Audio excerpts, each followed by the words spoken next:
Shalom, selamat malam Bapak Ibu rekan-rekan para pejuang pendidikan Kristen di seluruh Indonesia. Senang sekali saya Susan Latuperisa kembali bisa menyapa Bapak Ibu semua dalam ruang virtual ini, di mana malam hari ini kita akan belajar lagi salah satu topik yang cukup menarik ya. Bahkan bukan hanya cukup, tapi memang menarik untuk kita bisa pelajari bersama-sama, khususnya dalam lingkungan sekolah dan juga sekolah minggu atau lingkungan gereja. Nah, malam hari ini kita akan membahas satu topik, yaitu tentang strategi efektif dalam mengajar Alkitab. Sepertinya ada gebrakan baru dari materi yang akan disampaikan oleh narasumber kita malam hari ini. Jadi Bapak Ibu, jangan di-skip materi yang akan disampaikan. Mohon ditonton dari awal sampai akhir. Jika ada pertanyaan, silakan. Nanti kita akan diskusi dengan Ibu narasumber kita pada malam hari ini. Nah, saya izin perkenalkan narasumber kita pada malam hari ini, yaitu Pendeta Diana Setiawan. Ibu Pendeta Diana adalah seorang dosen prodi Pendidikan Agama Kristen di STT Baptis Indonesia Semarang. Ibu Pendeta Diana juga terlibat dalam kepengurusan nasional Ibu-Ibu Berdoa Internasional di Indonesia. Beliau juga seorang narasumber dalam acara Inspiration of Education di Radio Iktus Semarang. Ibu Diana juga adalah founder dan pengajar grup WA Abela atau Ayo Belajar Alkitab. Nah, Ibu Diana juga adalah seorang trainer kreatif teaching for kids untuk pendidik anak interdenominasi. Dari beberapa profil singkat yang Ibu Diana berikan kepada kami, Bapak Ibu mendengarnya bahwa beliau sudah sangat kompeten untuk materi yang akan dipaparkan pada malam hari ini. Nah, malam hari ini sebelum saya serahkan ke Ibu Pendeta Diana, kita berdoa mohon hikmat dan pimpinan Roh Kudus Tuhan supaya jalannya pembelajaran malam hari ini bisa kita terima dengan baik. Mari kita berdoa. Tuhan Yesus, terima kasih, kami bersyukur untuk waktu yang Tuhan berikan di mana kami akan belajar lagi pada malam hari ini. Kami mohon hikmat dan kuasa Roh Kudus Tuhan menyertai dan memimpin kami agar pemaparan materi yang sudah dipersiapkan oleh hamba-Mu Ibu Pendeta Diana bisa kami terima dengan baik dan kami bisa mengaplikasikan dalam kehidupan kami, dalam setiap pelayanan kami. Tuhan berkati kami semua, Tuhan berkati hamba-Mu Ibu Pendeta Diana, Tuhan berkati setiap jaringan yang kami gunakan agar semuanya boleh berfungsi dengan baik. Dalam nama Tuhan Yesus kami berdoa, amin. Baik, saya langsung serahkan saja kepada Ibu Pendeta Diana untuk pemaparan materinya. Shalom, Bapak Ibu, saudara-saudara yang terbeban dan terlibat di dalam pendidikan di seluruh Indonesia, bahkan ada juga teman-teman kita yang ada di luar negeri ya, selamat berkarya dan melayani Tuhan. Tadi sudah dikenalkan oleh Kak Susan, jadi kita langsung masuk ke materi bagaimana strategi yang efektif untuk mengajarkan ayat-ayat Alkitab, data-data dalam Alkitab dengan cara yang mudah, cepat, dan menyenangkan. Kita sebut Bible Mnemonic. Jadi tulisannya MNEMC ya. Tapi M-nya itu depannya itu silent M. Jadi Bible Mnemonic. Ini yang saya tampilkan adalah yang short version ya. Ada lagi yang long version itu yang lebih lengkap lagi. Mungkin di lain kesempatan kita bisa belajar. Jadi definisinya apa? Definisi dari Bible Mnemonic Alkitab itu adalah teknik pembelajaran apapun yang membantu retensi atau penyimpanan informasi di memori kita. Informasi Alkitab itu bisa berupa data, daftar, itu ya, atau garis besar dalam satu kitab, ayat-ayat yang penting, urutan-urutan. Itu semua kita masukkan ke dalam memori kita, ya. Nah, seringkali dengan mengaitkan informasi satu dengan sesuatu yang lebih mudah kita ingat, ya. Di Alkitab Tuhan juga menggunakan mnemonic ini supaya umatnya lebih mudah mengingat data-data atau prinsip-prinsip yang penting, ya. Misalnya penggunaan demonik musik. Jadi Tuhan menyuruh Musa untuk menuliskan yang panjang itu ya, kalimat-kalimat yang panjang, peraturan-peraturan itu dalam bentuk lagu. Misalnya kita bisa lihat ya di dalam kitab Ulangan 31 sampai 32. Kita lihat liriknya di Ulangan pasal 32. Di zaman itu diajarkan dalam bentuk lagu sehingga umat Tuhan mudah mengingatnya, ya. Nah, oleh sebab itu tuliskanlah nyanyian ini dan ajarkanlah kepada orang Israel, letakkanlah di dalam mulut mereka supaya nyanyian ini menjadi saksi bagiku terhadap orang Israel. Maka Musa menuliskan nyanyian ini dan mengajarkannya kepada orang Israel. Lalu Musa menyampaikan ke telinga seluruh jemaah Israel nyanyian ini sampai perkataan yang menghabiskan. Ya, jadi kalau dengan musik ayat-ayat itu kita nyanyikan jadi mudah sekali kita ingat. Nah, contoh-contoh lainnya misalnya 6 permata di masing-masing tutup bahu kiri dan kanan imam besar dan 12 permata di tutup dada baju efod. Ya, itu melambangkan betapa berharganya bangsa Israel di mata Tuhan. Juga ada 12 batu yang ditumpuk baik di Sungai Yordan dan di darat setelah mereka menyeberang Sungai Yordan.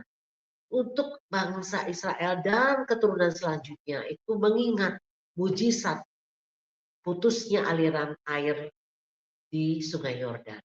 Jadi supaya anak-anak mereka tetap ingat, oh Tuhan tuh memimpin kita dengan cara yang luar biasa.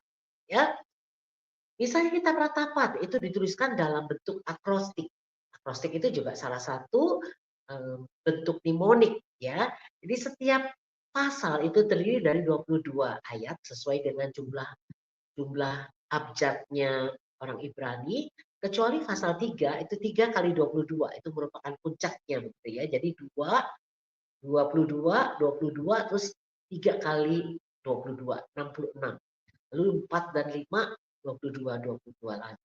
Nah, mengapa kita menghafalkan ayat Alkitab? Karena Yesus sendiri menghafalkan kitab suci. Walaupun Yesus adalah Sang Firman yang berinkarnasi.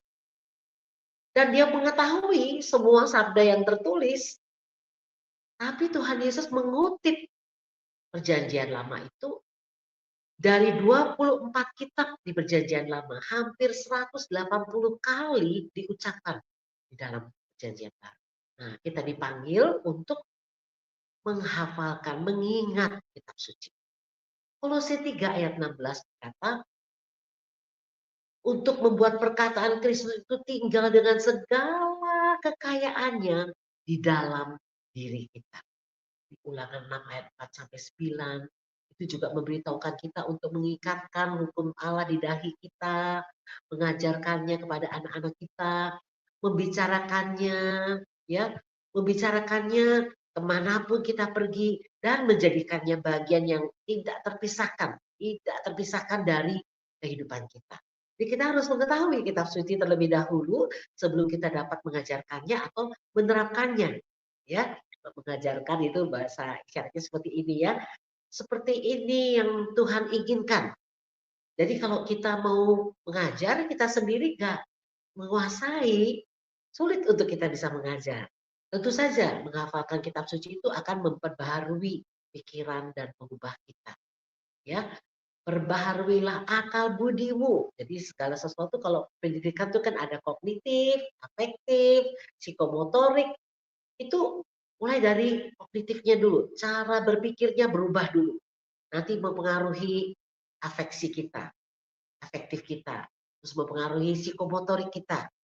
Ya, menghafalkan kitab suci akan membantu kita melawan godaan. Kita ingat ya, salah satu senjata rohani yang harus kita kuasai penggunaannya adalah pedang roh, yaitu firman Allah. Ya. Lalu menghafal kitab suci akan membantu kita hidup dalam ketaatan. Tentu juga akan mendatangkan berkat Tuhan dalam hidup kita, ya. Ini pesan kepada Yosua sebagai pemimpin baru, jangan ke kanan dan ke kiri jangan terlalu banyak yang mendistrak kita. Distraksi itu jangan banyak supaya kita bisa fokus kepada firman Tuhan dan Tuhan akan memberkati jalan hidup kita. Ya, menghafalkan kitab suci memungkinkan kita untuk lebih siap menyemangati orang percaya. Ya, ketika kita mungkin bisa aja kita nggak hafal tautan ayatnya, alamatnya dari mana, tapi kita ingat isinya. Ketika kita menguatkan saudara-saudara kita yang lainnya, maka kita akan kutip dari firman Tuhan yang sudah pernah menguatkan kita dan juga akan menguatkan teman-teman kita yang lain. Ya, menghafalkan firman Tuhan memungkinkan kita untuk menginjili dengan lebih efektif. Karena apa yang kita katakan itu adalah firman Tuhan, bukan kata-kata kita sendiri. Ya, juga akan memberikan kita pemahaman yang lebih baik tentang Tuhan kita dan tentang kehendaknya. Menghafal kitab suci akan membuat kita bijak. Jadi ayat-ayatnya nanti kita bisa pelajari ya. Nah, sekarang kita langsung masuk kepada variasi mnemonik. Variasi yang pertama, dan variasi mnemonik ini, jadi semua variasi ini bisa digunakan untuk segala umur. Baik dari anak-anak yang masih kecil sampai pembelajar Alkitab yang sudah berusia lanjut ya, berusia senior ya. Di Abela, grup WA untuk belajar Alkitab itu, murid-murid yang bergabung di Abela itu paling muda 11 tahun pada waktu bergabung, dan sekarang yang paling senior usia 84 menuju 85 ya. Dari orang yang baru aja percaya Tuhan, yaitu driver Grab waktu itu yang dia katakan, saya baru percaya Tuhan, tapi saya ingin sekali ada yang membimbing saya untuk mengenal Alkitab lebih dalam. Nah itu dia masuk dalam grup Abela untuk belajar firman Tuhan sampai yang S3, rekan-rekan dosen, mereka senang belajar Alkitab bersama-sama ya. Jadi variasi mnemonik pertama yang akan kita pelajari adalah hand motion, gerakan tangan ya, tentang penciptaan. Jadi supaya kita bisa dengan lebih bebas melihat gerakannya, kalau virtual background maksudnya ya, itu akan agak terpotong. Jadi kita akan ubah dulu ya.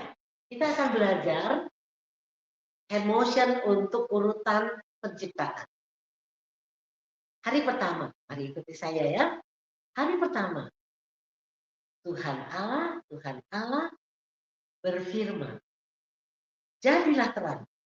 Nah, ini gerakan seperti kita kalau zaman dulu menyalakan lampu tetek gitu ya, jadilah terang.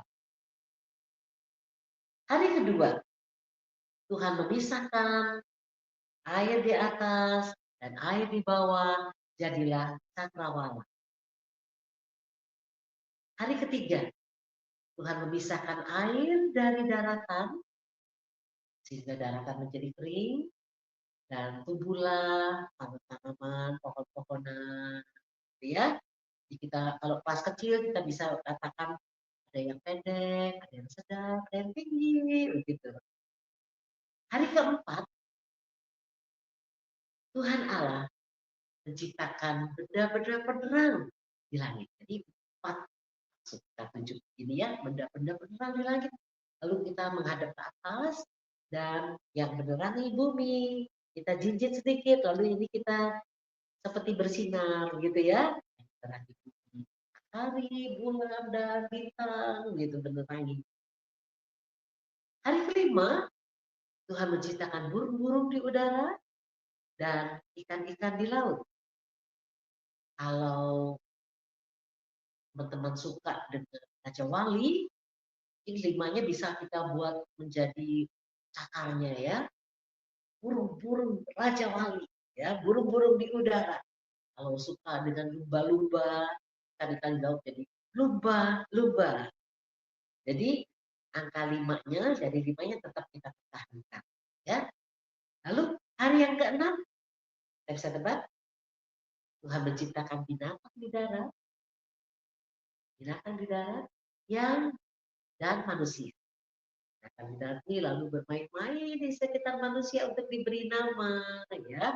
Jadi Adam itu makhluk yang sangat cerdas, ya, bisa memberi nama binatang-binatang yang diciptakan oleh Tuhan, luar biasa sekali. Jadi dengan begini lalu kita ulangi, misalnya tadi hari ketiga apa ya? Kalau misalnya mereka lupa, mereka bisa menggunakan hand motion ini. Hari ketiga, memisahkan air dari daratan, sehingga daratan menjadi kering, lalu tumbuhlah pohon-pohonan, gitu ya. Hari kelima, Tuhan menciptakan burung-burung di udara dan ikan-ikan di laut.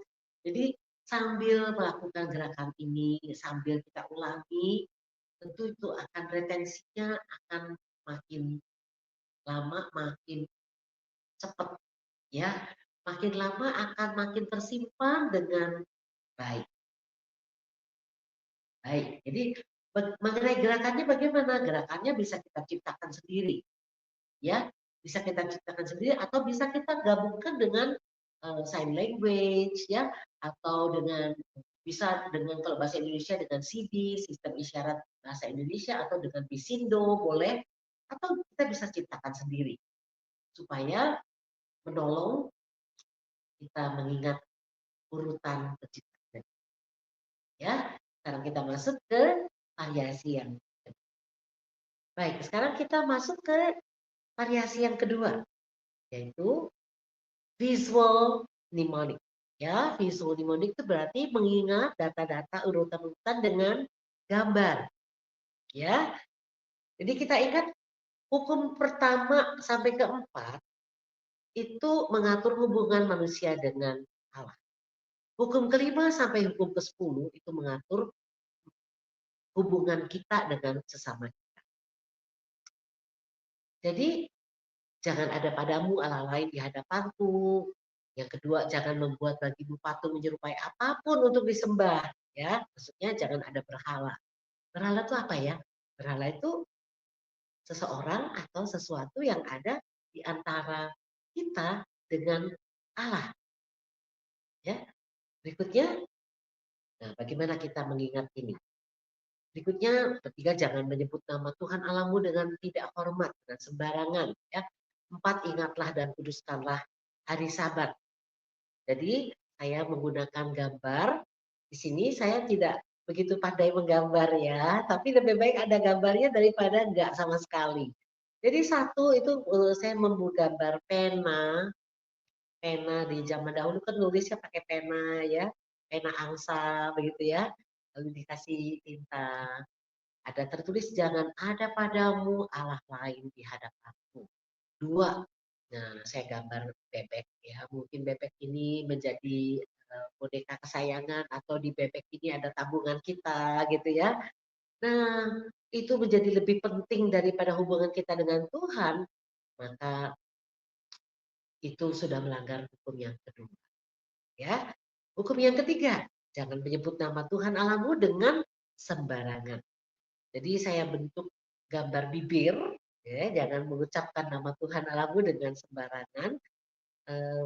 Lalu yang keempat, apakah saudara-saudara bisa melihat gambar gereja yang saya buat di sini? Ingatlah dan kuduskanlah hari Sabat. Ya, hari untuk kita beribadah kepada Tuhan harus kita utamakan. Jangan pusing sedikit, aduh saya cuti nggak ke gereja gitu ya. Jadi 1 sampai 4 mengatur hubungan kita dengan Tuhan. Lalu bagaimana hukum kelima sampai 10? Hukum kelima saya beri gambar, kita boleh kembali kepada gambar yang tadi mungkin Kak. Ya.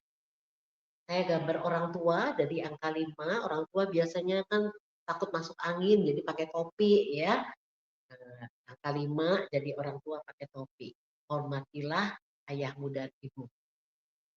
Jadi hubungan pertama kita yang harus benar adalah hubungan antara kita dengan orang tua. Ya, tidak ada orang tua yang sempurna di dunia ini. Jadi kita pun sebagai anak juga nggak sempurna. Kita perlu menghargai mereka, menghormati mereka. Ya. Lalu hukum yang keenam adalah berkaitan dengan nyawa manusia yang sangat berharga. Jangan membunuh. Jadi saya gambar tali, mungkin ada orang yang membunuh orang pakai tali, dilemparkan begitu terus ditarik. Ya. Atau saudara mau menggambar angka 6 ini dari pistol mungkin, atau gambar angka 6 ini dari senjata tajam. Karena ini saya lihat di TV yang anak-anak muda yang begal itu ya bawa senjatanya sampai panjang melengkung gitu ya, kayak arit tapi panjang sekali, itu mengerikan sekali ya. Nah, jangan membunuh, itu hukum yang ke-6. Hukum yang ke-7 adalah jangan berzina. Nah, angka 7 saya kasih ekor di bawahnya itu menjadi seperti huruf Z ya. Nah, huruf Z ini zina. Jadi jangan berzina. Yang ke-8 itu adalah gambar karung ya. Dalamnya saya kasih gambar dolar gitu ya.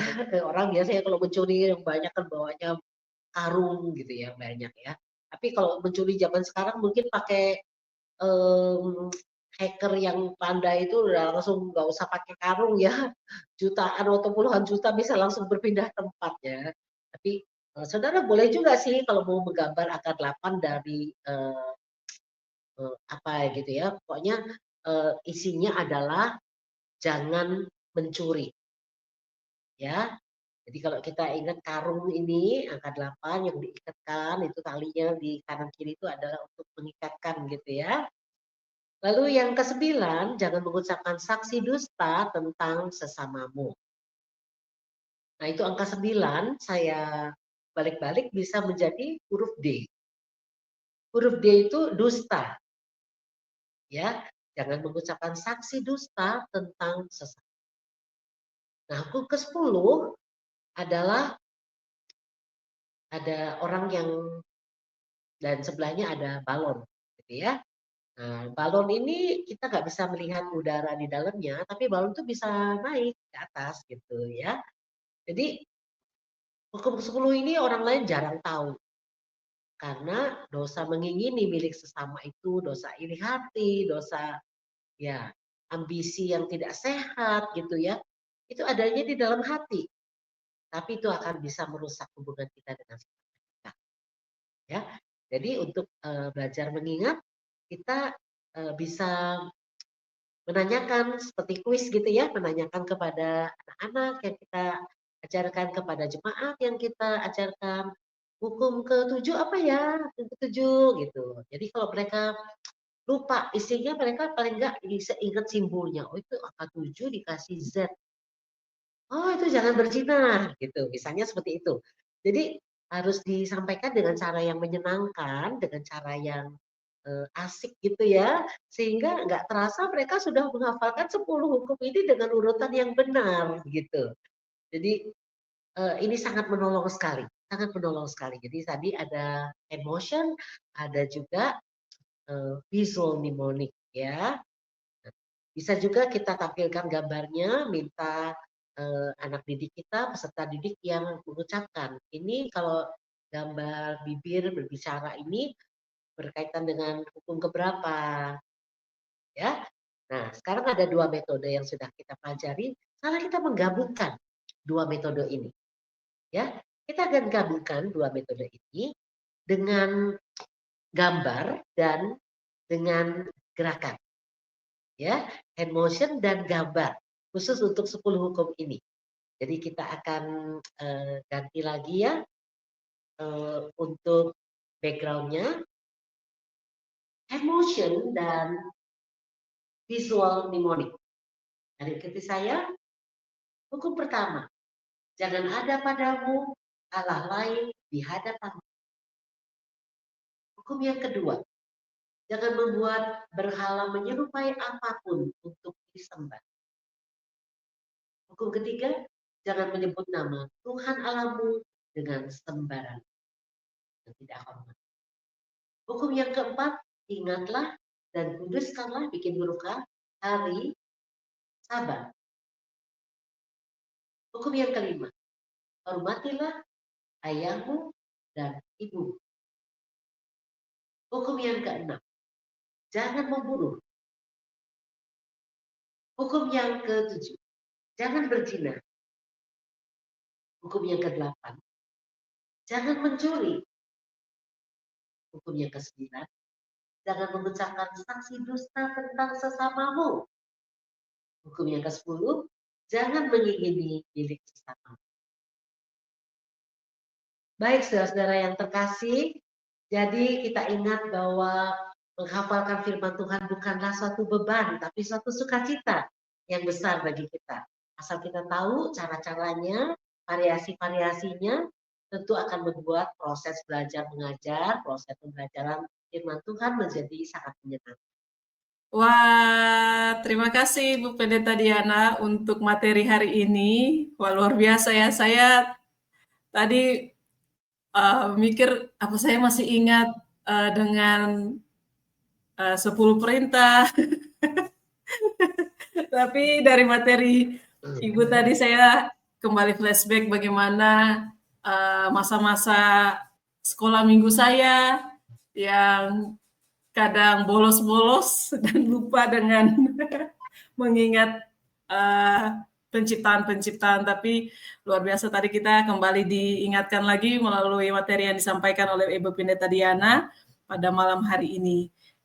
Mungkin ada sesi berikut lagi ya Bu ya. Kayaknya masih banyak yang variasinya masih banyak, mungkin lain kesempatan kita bisa ketemu ya Kak Susan. Siap.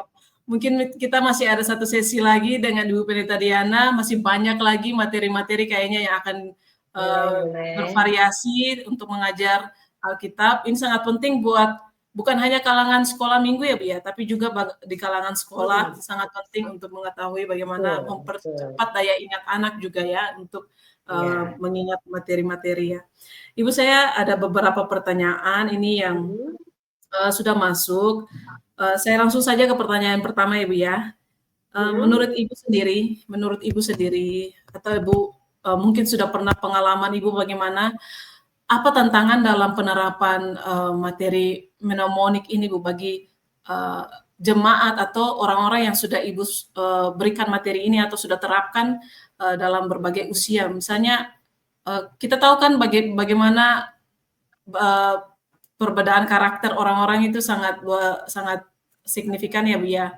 Jadi tantangannya apa Bu kalau kita mau terapkan di kalangan sekolah juga bagaimana? Apakah ada tips dari Ibu untuk menghadapi tantangan-tantangan ini? Karena mengingat karakter yang berbeda-beda, bagaimana metode yang tepat untuk bisa dipakai secara umum mungkin? Mungkin Ibu ada solusinya? Pertanyaan yang sangat bagus sekali. Jadi orang-orang gaya belajarnya pakai visual, harus dia lihat sesuatu, ya. Ada yang gaya belajarnya auditori, kita bisa pakai mnemonik musik misalnya. Ada yang gaya belajarnya kinestetik, harus dia melakukan gerakan tertentu. Nah, seperti tadi yang sudah saya sampaikan adalah mungkin gabungan, begitu ya. Gabungan antara apa yang kita lihat, gambar gitu, dengan apa yang kita gerakkan, apa yang kita ucapkan. Jadi 3 gaya belajar itu tercapai. Kalau bisa pakai gabungan gitu ya. Nah, jadi kita bisa pakai variasi-variasi yang berbeda untuk menghilangkan rasa jenuh, rasa bosan, rasa lelah menggunakan materi atau variasi yang sama. Jadi saya sudah pernah terapkan ini bagi anak umur 3 tahun lebih, menghafalkan ayat, sampai kepada yang 90-an di Panti Werda. Dan mereka bisa. Mereka senang sekali. Oh, ternyata saya bisa loh hafalin ayat yang begitu panjang. Khususnya kalau untuk orang dewasa agak panjang. Kalau pas kecil yang pendek aja, jangan lewat dari 5 kata atau 7 kata. Sudah pernah dipraktekkan. Jadi jangan khawatir, pasti bisa. Ya. Baik, terima kasih Bu Pendeta Diana. Seperti yang tadi Ibu sempat sampaikan di awal ya, sempat diterapkan juga dalam grup WhatsApp-nya Ibu ya. Iya. Iya, Abela tuh ayo belajar Alkitab. Iya ya. Iya ya. Bahkan yang sudah berusia pun masih bisa menggunakan metode ini ya Bu ya. Mereka sangat senang ya, sangat senang ya. Karena di Abela juga ada alat-alat peraga yang saya sampaikan, peta, genealogi, lalu benda-benda arkeologi kuno gitu. Mereka sangat enjoy belajar Alkitab di situ. Baik Ibu Pendeta Diana, terima kasih untuk jawabannya. Kiranya menjawab untuk siapapun yang bertanya tadi. Kita lanjut ke pertanyaan selanjutnya Ibu. Ini kan berkaitan dengan dunia pendidikan Kristen Ibu ya. Kita mau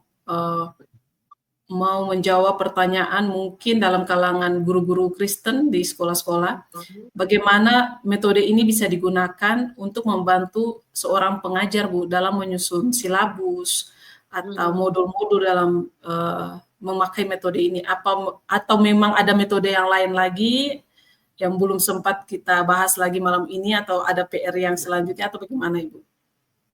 Ya, tentu saja kalau yang gurunya yang mempersiapkan silabus itu sudah senang, sudah menguasai materinya, lalu dia bisa tahu caranya meringkas materi itu, maka murid-murid yang menerimanya juga akan menerima dengan ringan, dengan mudah, ya. Misalnya nanti kalau kalau kita sudah pelajari misalnya mengenai organization mnemonic, jadi mnemonic pancang. Jadi misalnya data yang panjang itu kita kelompokkan menjadi beberapa kelompok, itu akan membuat proses pembelajaran menjadi sangat mudah, menyenangkan sekali. Jadi kita nggak usah stres, aduh bahannya kok banyak banget. Itu ada namanya mind mapping gitu ya, ada namanya itu tadi organization, uh, mnemonic. Jadi kita bisa mengkelompokkan, membaginya dalam beberapa tahapan begitu ya. Sangat menyenangkan sehingga baik guru maupun siswa itu akan sama-sama enjoy pelajarannya. Bayangin aja berapa halaman, berapa puluh halaman kita bisa ringkas jadi satu halaman aja. Kemana-mana cuma buat satu halaman gitu ya, ringan sekali. Itu ada metodenya yang khusus ya, Kak Susan. Baik Ibu Beneda Diana, terima kasih untuk jawabannya. Kita lanjut ke pertanyaan berikut Ibu, karena kita cukup terbatas dengan waktu. Jadi saya ambil aja pertanyaan terakhir pada malam hari ini yang sudah masuk. Saya mau ambil dari pertanyaan tentang, tadi kan Ibu sudah sempat menyampaikan tentang mengapa kita harus menghafal ayat Alkitab. Seperti itu ya. Dengan beberapa pemaparan yang Ibu sudah jelaskan. Pertanyaan seperti ini, Bu. Dalam situasi apa saja seorang Kristen mungkin perlu mengandalkan hafalan ayat untuk memperkuat imannya? Dalam situasi apa saja, Bu? Apakah memang dengan uh, menghafal ayat Alkitab ini hanya untuk di situasi senang saja, atau situasi sedih saja, atau situasi yang seperti apa lagi, Bu? Ya, dalam segala situasi ya, dalam situasi senang kita diingatkan untuk tetap menguasai diri.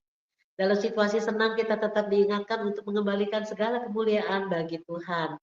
Dalam situasi sedih, dalam situasi kita stres, kita sungguh membutuhkan kekuatan dari Tuhan. Kadang-kadang untuk pada waktu kita lagi susah sekali ya, kita udah nggak bisa baca, tapi ada lagu yang mungkin mengingatkan kita, ada ayat yang kita jadikan lagu ya, misalnya melodinya kita bisa pinjam melodi, lalu kita bisa masukkan ayatnya. Misalnya Filipi 4 ayat 13. Semua orang tahu lagu Happy Birthday to You ya, melodinya kita pinjam. Segala perkara dapat ku tanggung di dalam Dia yang memberi kekuatan padaku.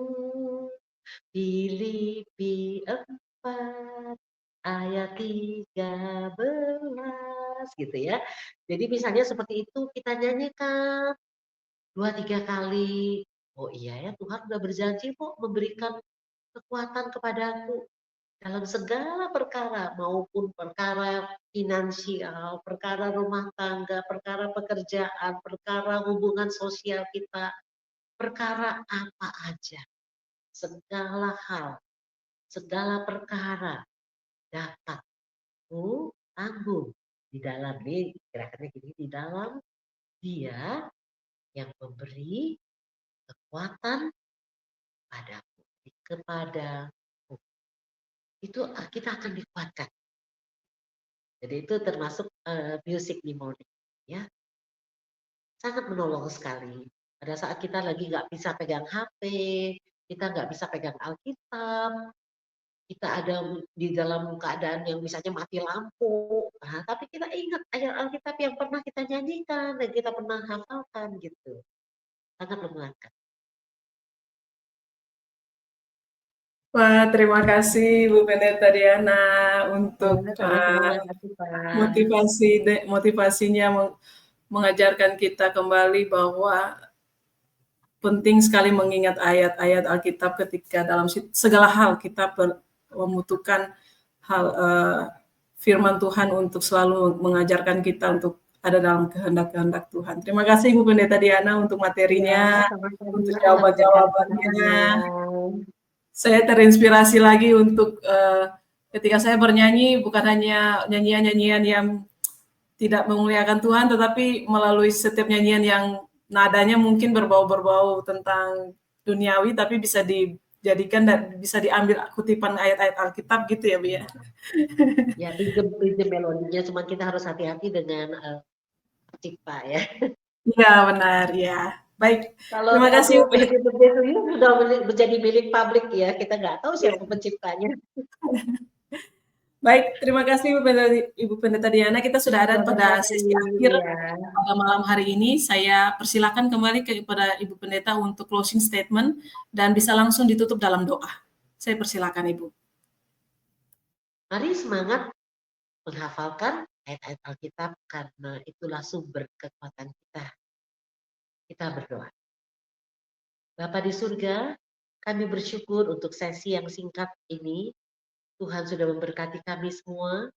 Kiranya hati kami dibukakan untuk belajar banyak variasi-variasi, metode-metode yang baru, untuk kami boleh mempelajari Alkitab dengan cara yang menyenangkan, cara yang juga bisa efektif untuk kami sampaikan kepada orang-orang yang Tuhan percayakan untuk kami bimbing.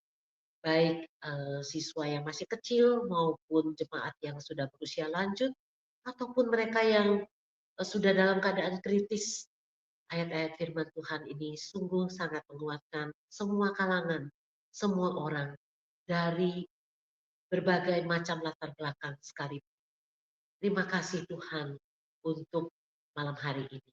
Tuhan memberkati setiap anak-anak-Mu, hamba-hamba-Mu yang melayani Tuhan di berbagai tempat di seluruh Indonesia, bahkan juga di luar negeri, memberikan mereka kekuatan dan kasih-Mu dipancarkan melalui hidup dan pelayanan mereka. Dalam nama Tuhan kami Yesus Kristus, Juru Selamat kami berdoa. Amin. Amin. Terima kasih sekali lagi untuk Ibu Pendeta Diana dalam pelayanan pada malam hari ini. Tuhan memberkati Ibu dalam setiap tugas, tanggung jawab pelayanan yang Tuhan percayakan, Bu. Kita tunggu sesi-sesi berikutnya dengan Ibu lagi. Oh, dengan senang hati ya, nanti kita atur lagi. Baik. Ya. Ya, terima kasih juga buat Bapak Ibu semua, rekan-rekan di luar sana yang sudah menyaksikan live streaming pada malam hari ini. Kita akan jumpa lagi di minggu depan dengan topik dan narasumber yang berbeda. Selamat malam dan Tuhan Yesus memberkati kita semua. Sampai jumpa.